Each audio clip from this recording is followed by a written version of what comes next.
Welcome back student. पिछले topic में हमने आवेशों के पुनर्वितरण के बारे में जान लिया था, वहां से हमने कॉमन विभव निकाला था। आज हमें कैपेसिटर या संधारित्र के बारे में जानना है। बच्चों, संधारित्र ऐसी युक्ति होती है जिसमें चालक के आकार में परिवर्तन किए बिना हम उस पर पर्याप्त आवेश की मात्रा को संचित कर सकते हैं। परिभाषा अगर देना हो तो क्या कहना है? संधारित्र ऐसा समायोजन है या युक्ति है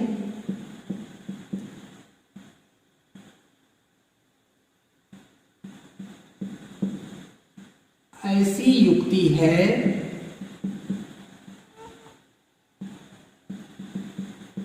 जिसमें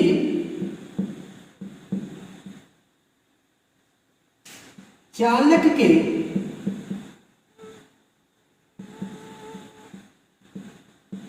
आकार में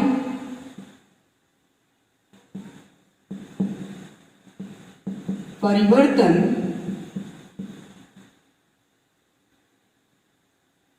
किए बिना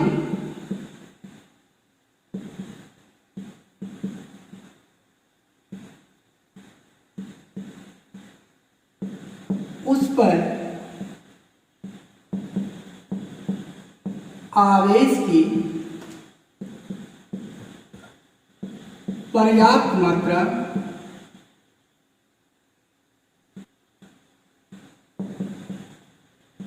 संचित की जा सकती है।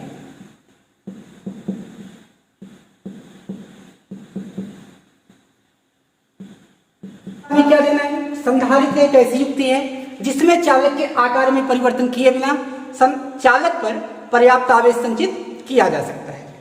अगर हम माने कि किसी चालक पर आवेश Q है और उसका विभव V है, तब उस चालक की धारिता C बराबर Q/V होगी।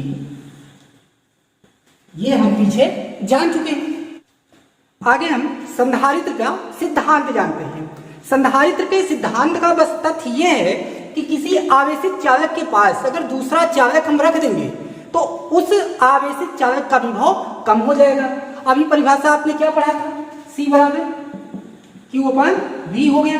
अगर V कम हो गया तो C का मान बढ़ जाएगा। आपने परिभाषा में भी यही कह रखा है कि ऐसी युक्ति जिसमें चालक के आकार में परिवर्तन किए बिना चालक पर पर्याप्त आवेश की मात्रा संचित की जा सके। तो यहां से अगर V कम हो गया तो Q का मान बढ़ जाएगा।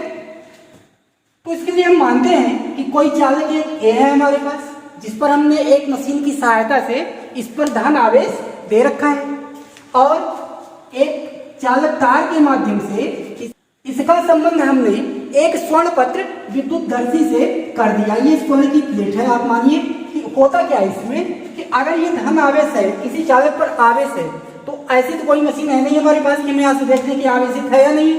इसके लिए क्या करना पड़ेगा? एक चालक तार के द्वारा इसका संबंध कर दिया गया। यहां से भी ये धन आवेश इस पर आया, इस प्लेट से होते हुए यहां बढ़ जाएगा। इस पर भी धन और इस पर भी धन। अब आपने कूलाम शिला से पढ़ रखा है कि दो समान आवेश एक दूसरे को प्रतिकर्षित करते हैं। तो इसके अंदर जितना प्रतिकर्षण होगा यानी पत्तियों में फैला होगा, तो आप देख करके बता सकते हो हाँ इस चालक पर आवेश है। अब सिद्धांत में आपने क्या कह रखा है? इसके समीप एक दूसरा चालक ले आए। तो दूसरा चालक अगर आप लेकर के आ रहे हो, हमने माना कि एक दूसरा चालक इसके पास B लेकर के आ रहे हैं। अब B पर आपने अलग से तो कोई आवेश दे नहीं रखा है। जब अलग से आवेश नहीं है तो प्रेरण यानी कि इसमें धन ऋण दोनों विद्युत उदासीन होगा। ये प्लेट विद्युत उदासीन होगी। विद्युत उदासीन बोले तो इसमें धन ऋण ऐसे पेयर एक बने होंगे।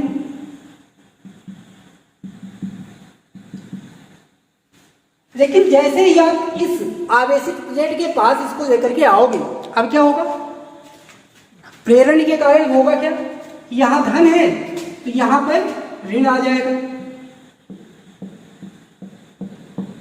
और धन आवेश इस तरफ आ जाएगा।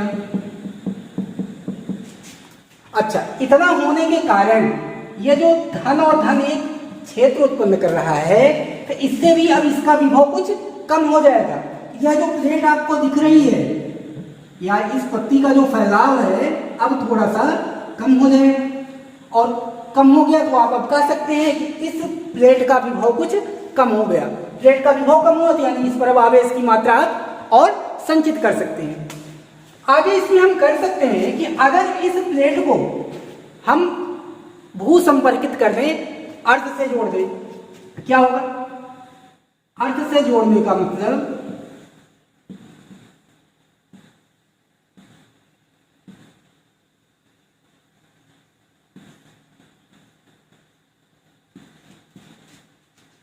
ग्राउंड कर दिया। अब ग्राउंड को आप कहते क्या हो? ओशियन ऑफ इलेक्ट्रॉन है, यानी कि इस प्लेट पर धन है तो यहां से ऋण आवेश ऊपर की, जितने धन है उतने ही ऋण आवेश ऊपर की तरफ आएंगे और इस वाली सतह को न्यूट्रलाइज कर देंगे। तो अब यहाँ पर क्या बचा? सिर्फ और सिर्फ निगेटिव चार्ज आपके पास बचे।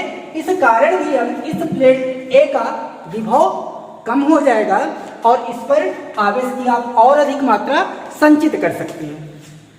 तो यह संधारित्र का सिद्धांत रहा। इससे स्पष्ट हुआ कि संधारित्र की धारिता भू संपर्कित किसी अन्य चालक को उसके पास ला करके काफी हद तक बढ़ाई जा सकती है। इस प्रकार हम कह सकते हैं कि संधारित्र किसी भी आकार के दो प्लेटों का एक ऐसा युग्म है जिस पर बराबर किंतु विपरीत आवेश हो। प्लेटों को संधारित्र की प्लेटें कहा जाता है। अगला टॉपिक हमारा संधारित्र की धारिता, कैपेसिटेंस ऑफ ए कैपेसिटर। अगर हम माने धारित्र है जिसकी दो प्लेटें ए और बी, इन पर आवेश प्लस क्यू और दूसरे पर आवेश माइनस क्यू, और इनके प्लेटों के मध्य उत्पन्न विभवांतर हो भी है, तब हम कह सकते हैं कि इस संधारित्र की धारिता C बराबर Q अपान V होगी।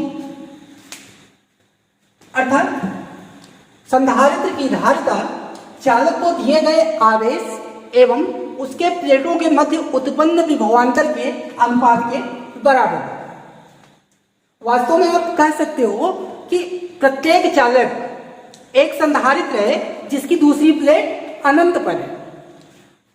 अगर हम संधारित्र की धारिता को प्रभावित करने वाले कारकों की बात करें तो देखें कि अगर इस ए और बी प्लेट का क्षेत्रफल हम कम या ज्यादा करें, जैसे हमने बी वाली प्लेट को थोड़ा सा ऊंचा कर दिया,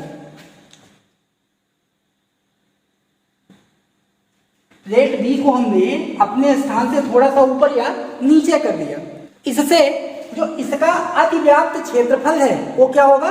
कम हो जाएगा और ये जो पत्तियों के बीच में फैलाव है यहाँ पर ये बढ़ जाएगा, जो कि क्या बता रहा है कि इस चालक का विभव बढ़ गया अर्थात धारिता घट गई। अर्थात आप कह सकते हो कि संधारित्र की धारिता प्लेटों के क्षेत्रफल के अनुक्रमानुपाती होती है, अर्थात C प्रोपोर्शनल A। अगर इस प्लेट का क्षेत्रफल कैपिटल A हो तब। दूसरा पॉइंट अगर आप देखो तो ये जो चालक प्लेटों के बीच की दूरी है ये D, प्लेट A और B के बीच की दूरी को आप बढ़ा दीजिए तो क्या होगा कि जो स्वर्णपत्र विद्युतदर्शी है इसकी जो पत्तियों का फैलाव है ये बढ़ जाएगा, अर्थात चालक की धारिता घट रही है बढ़ाने पर। लेकिन अगर प्लेट बी को प्लेट ए के पास लेकर के आ रहे हो तब ये जो प्लेटों के बीच पत्तियों के बीच का फैलाव है ये घट जाएगा। घट गया मतलब क्या? चालक ए का विभव कम हुआ अर्थात इसकी धारिता बढ़ गई। दूरी कम होने पर विभवांतर घट रहा है, अर्थात आप लिख सकते हो कि C प्रोपोर्शनल 1 अपान D। अगर चालक के प्लेटों के बीच की दूरी D है तो विभवांतर घट रहा है मतलब धारिता बढ़ रही। तीसरा निर्भरता इसकी है परावैद्युत पदार्थ की। इस चालक प्लेटों के बीच में अगर आप कोई भी परावैद्युत पदार्थ, अपरक हो गया या कोई इंसुलेटिंग पदार्थ हो गया या कोई भी डाई इलेक्ट्रिक पदार्थ आप इसके बीच में रख रहे हो तब भी प्लेटों के बीच का फैलाव कम हो जाता है, अर्थात इसकी धारिता बढ़ जाती है, तो आप कहिएगा कि C प्रोपोर्शनल K। ये 3 निर्भरता इसकी है। आपने देखा कि प्लेटों के क्षेत्रफल पर, प्लेटों के बीच की दूरी पर और प्लेटों के बीच भरे माध्यम के परावैद्युतांक पर।